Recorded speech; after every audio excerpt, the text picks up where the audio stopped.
Good morning everyone, welcome to my channel again. This is RR Vlog, my life after I lost my only child, my baby. Right there, she's my baby, my wonderful baby. Before I start, ngamusta muna ako sa lahat ng mga tao, buong mundo, na sana ay nasa mabuti kayo laging kalagayan. Walang mga kung ano-anong mga calamities. Alam ko, the weather right now is very unpredictable. So, doble ingat lang, especially yung mga tao doon sa bayan natin, sa Philippines, na nasalangta sila ng bagyo, ng baha. I hope tapos na for the season. Maraming bagyong dumating. So, hopefully, lahat ay safe. So, anyway, magpapasalamat lang ako sa lahat ng mga subscriber at sa mga hindi pa nagsasubscribe, please do it. Hit the notification na rin para updated kayo lagi sa aking video at sana i-share and make a comments. Okay, sorry, someone's calling. Anyway, like I said, sana i-like and share nyo para naman kasakaling may mga taong nag-experience ng katulad namin, at least I can, share my journey, how to survive losing a child. So, ito lang naman ang ginagawa ko para, kahit pa paano makatulong mga ini-experience namin dito sa mundo, na pinapaalam lang na hindi tayo nag-iisa. Marami tayong katulad na unexpected na mangyayari ito sa buhay natin, although wala namang may gusto. Everyone is not ready for this situation. Ayaw natin mangyari to kahit kanino, but we have no choice but to continue our life kahit na, masakit sa puso. We have no choice. Ganun talaga. And being strong is the only way to survive.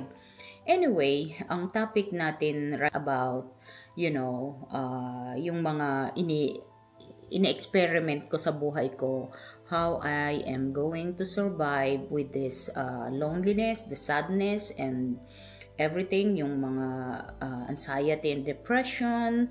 Actually, we have to find a way kung paano natin din isasalba yung sarili natin sa ganitong situation, because it's not easy. Talagang mahihit ka once in a while, kala mo you're okay na, and then after that you're back to yung andito ka lagi sa cycle na to, yung feeling na you're in pain, you're sad, you're lonely, lahat-lahat yung mga self-pity, lahat yan mararamdaman natin. Wala naman tayong choice dahil normal naman to sa pinagdadaanan natin. Anyway, for a while, actually, matagal akong hindi nakapag-video. Ang binibideo ko yung mga activities ko kasi I'm trying to divert kung hindi naman puro ganito. So, I'm trying to video yung mga activities namin like parties, kasi yan lang naman ang way out namin, yung mag-party kami, since my husband is a DJ. Hindi yun, yun na lang ang nagiging outlet namin, at saka masaya kasi ang party, kaya kahit pa paano, yung utak mo na nare-rest ng konti for a while, and then of course you're going back again to zero. Ganun lang naman yun. It's not normal, na pagdadaanan, but at least nakapag-rest yung brain natin sa kakaisip ng kung ano-ano. So ganun lang talaga yun. So anyway, like I said, hindi ako nakapag-video for a while because trying to experiment lahat ng kung paano sila na-end up sa mga, sometimes yung mga bisyo. It's so sad because this is really, really bad. I know it's bad, but I just wanna know, kasi nawalan ako ng excitement. Tinitest ko yung sarili ko kung meron pa akong emotion. So what I did is, tinatry ko first, tinry ko yung I cannot believe, kasi hindi ako lumaki na umiinom yung alcohol. So I never ever tried that one. Even the tobacco, the cigarette, never kong tinry yung mga bagay na yan, because first of all, mahirap kami, hindi namin ma-afford yung mga bisyo.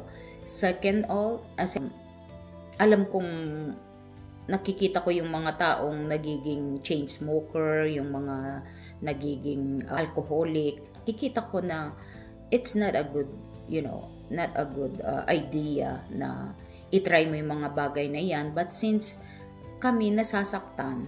Para bang sinisabi ko sa sarili ko, why they are doing that since before, iniisip ko, bakit kaya nila ginagawa yun? Yung pala, dun lang talaga nila, yung way nilang nila yun to express their feeling. And I know, everybody knows that it's bad for our body. Kaya lang, sometimes, pag andito ka sa situation nito, para bang you don't care kung bad yan or what, but, gusto mo itry because gusto mong, hindi mo alam kung gusto mong saktan yung sarili mo, gusto mo saktan yung ibang tao, bakit ginagawa natin ito, nakakainis, nakakaanoy, Hindi ko naman tinry yan, mga tabako na yan. But I did try the alcohol a little bit. Hindi ko pa na-experience malasing, honestly. It's so sad. Sa panahon ngayon is para bang nakakatawa ako. At hindi ko pa na-experience being, drunk. But like I said, I tried. Akala ko noon, hindi ko kaya lulunin yan. Kaya ko naman pala. Wala naman palang imposible.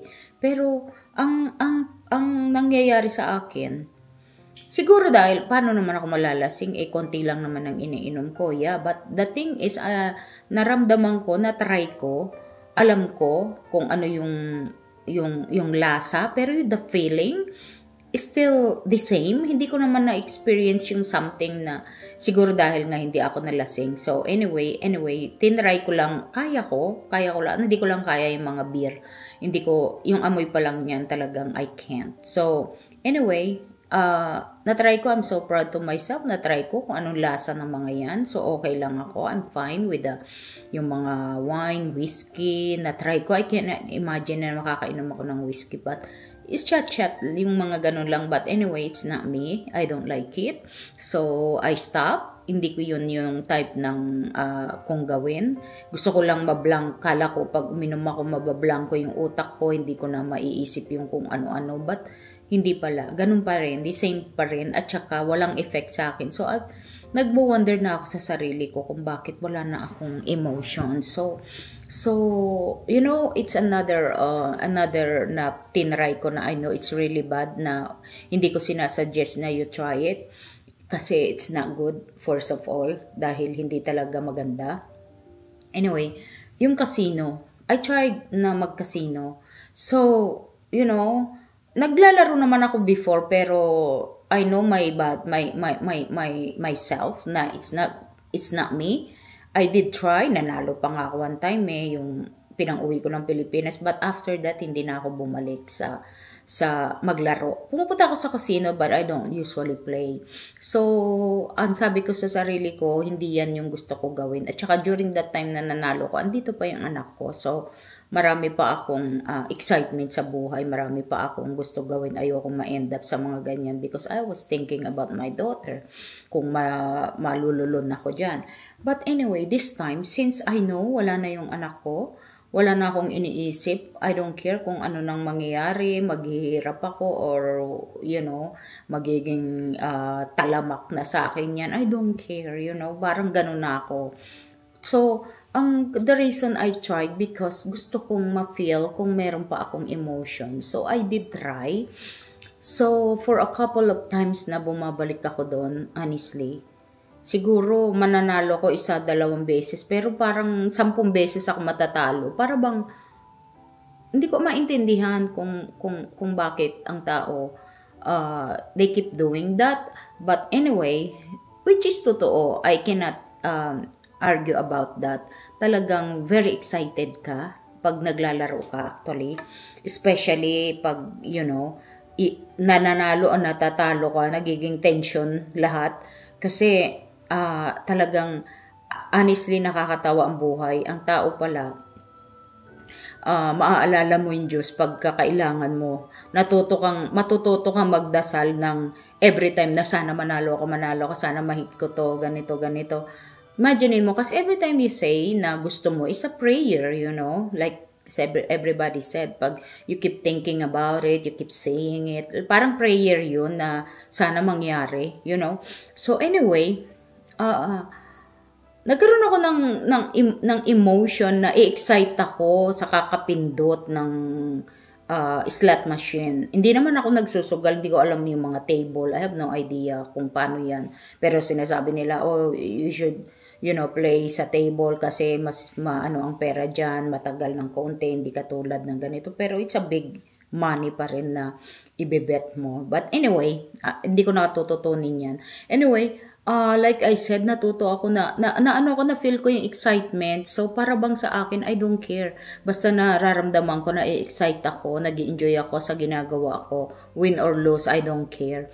Until ma-realize ko, I was, so one time pumunta ako, natalo ako. Parang yun na yung pinakamalaking natalo ako sa sugal na ito. Never in my life na matalo ako na ganun. But anyway, I'm not talking about 1,000. But not 1,000. I don't think if I can, afford that. So anyway, tinitingnan ko yung paligid ko. Nung natalo ako, I keep, yung pinagmasdan ko, ano ba tong, yung lugar na ito, tiningnan ko sila lahat, tiningnan ko yung mga tao. Alam nyo, naiyak ako sa sarili ko. Umiyak ako talaga. Kasi nakita ko yung sarili ko na, sabi ko, ang mga tao, either ang tatanda na nila, nakakaawa naman, or maybe may mga sakit yung iba, or maybe may pinagdadaanan sila. Talaga namang mawawala lahat ng problema mo pag nag-play ka. Kaya lang, nakita ko sila, at tiningnan ko yung itsura ko, yung sarili ko. Tiningnan ko yung sarili ko kasi ako, alam nyo, kahit ganito lang ako, kahit hindi naman ako sobra sa pera, lagi kong inaayos yung sarili ko. I wanna look good. I don't wanna be miserable yung itsura ko. So, I keep that. Hindi dahil sa parabang, siguro ito lang yung personality ko talaga. So, anyway, tiningnan ko sila, tiningnan ko yung mga tao. Naramdaman ko, I said to myself, I'm not belong here, sabi kong ganon. So, parang nakita ko yung mga tao, parang tingin ko, sila yung mga tao na nakakaawa. Kasi, parang pinipraise na nila yung, yung machine. Parang ginawa ko rin yun, tinry ko rin yun, kala ko nag-work yung mga ganon. Hindi naman, wala naman nangyayari kasi it's a machine, nakaprogram yan eh. Kung swerte mo, kung tatamaan mo yung jackpot talaga, you're lucky talaga kung matapatan mo yun. So anyway, alam naman ng mga tao yun, pero nagtatry pa rin sila ng, ng chance, ng luck na baka sakali, you never know. So anyway, tiningnan ko, umiyak ako sa itsura ko dahil sabi ko, bakit ako andito? Hindi naman ako belong dito sa lugar na ito. Sabi kong ganun sa sarili ko. Kasi tinitingnan ko yung itsura ko sa kanila.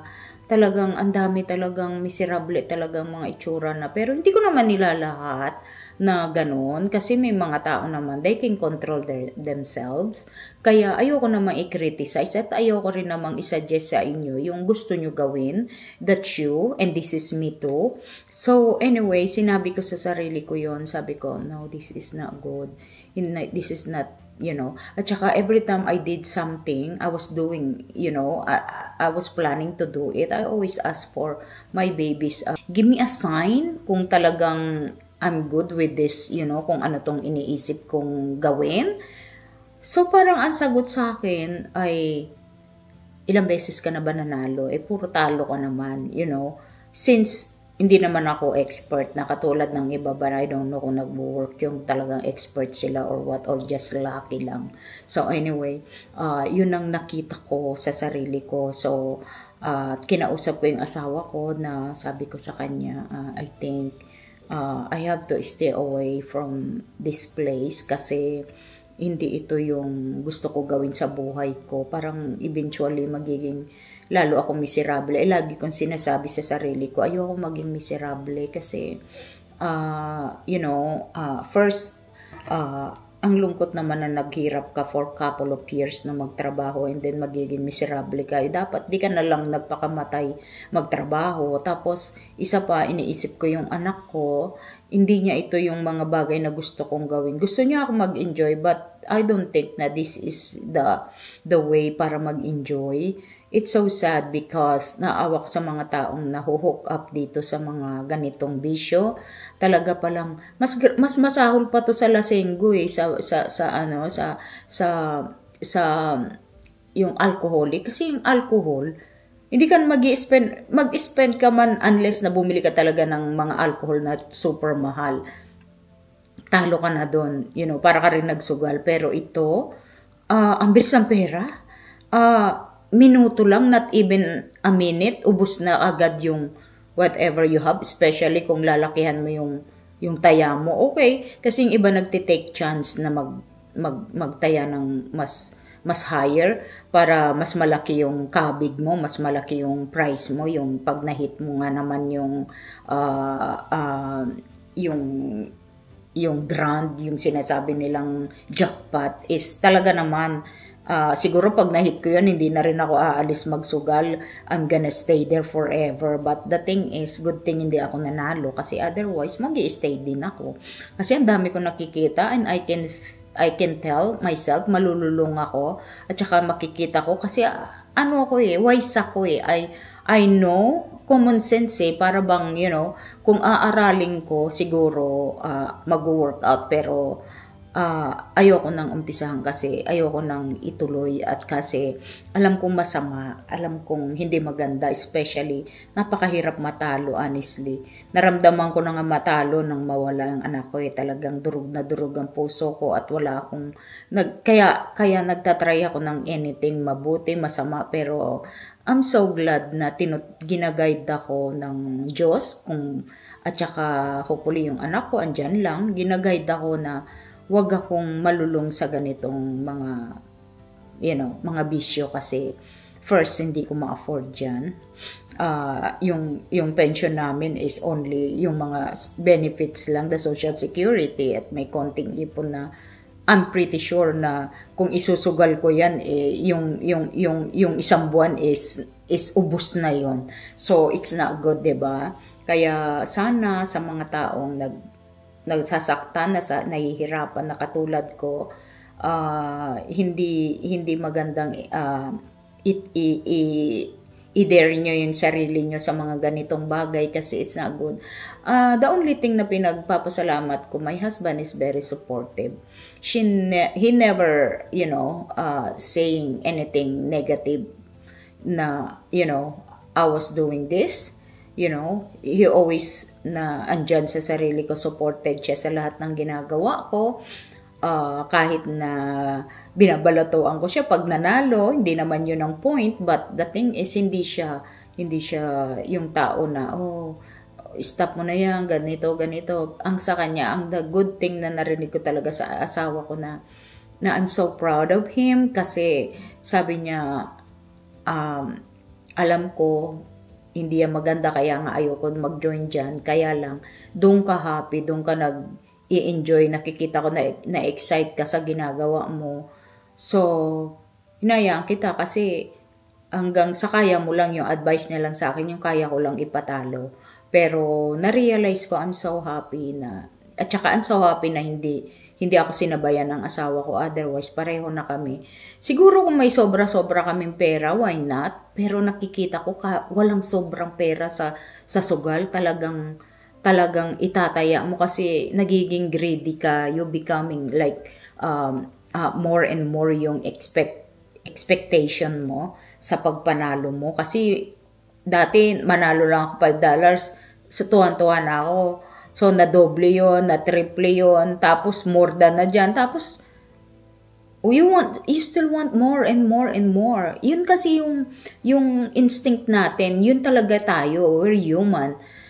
Normal lang yun na, kaya ang pera talaga is, umpisa yan it's an evil, honestly, talagang ilulubog ka. So, sa mga taong nag-experience ang katulad namin, I know we're looking for something na madadivert natin ang brain natin. So, hindi yun para sa akin, hindi ko ina-advise yun, but I don't wanna criticize those people that nakakatulong yun sa kanila. Kung ma-afford ba nila, why not? So, totoo naman yun, nawawala yung pain mo, hindi mo napifeel yung pain mo. Ito nga kamay ko na masakit, pinang-pipindot ko, hindi ko napapansin. Maraming pindot na pala, hindi naman ako nasasaktan, pero it's not good, honestly. So, yun lang ang masasabi ko sa inyo. Sinishare ko lang yung experience ko. I'm trying to figure out what I'm gonna do to my life, and I think this is not my thing, this is not what I want for my life. So I rather mag-shopping na lang, magbili ko na lang ng damit yung gusto ko, kasi yun doon ako happy. I love fashion, I love, doing like, gusto ko lagi akong look good like my baby, kasi yung baby ko ganyan, kahit na wala kaming pera. Hindi kami mayaman, marami kaming pera, pero it's good enough to pay for the bills. Kaya mahirap kasi sabihin wala kang pera, may pera ka naman, nagsusurvive ka naman. So yun din ang ginagawa ko. So thank you, anak kong, you still there to guide mama.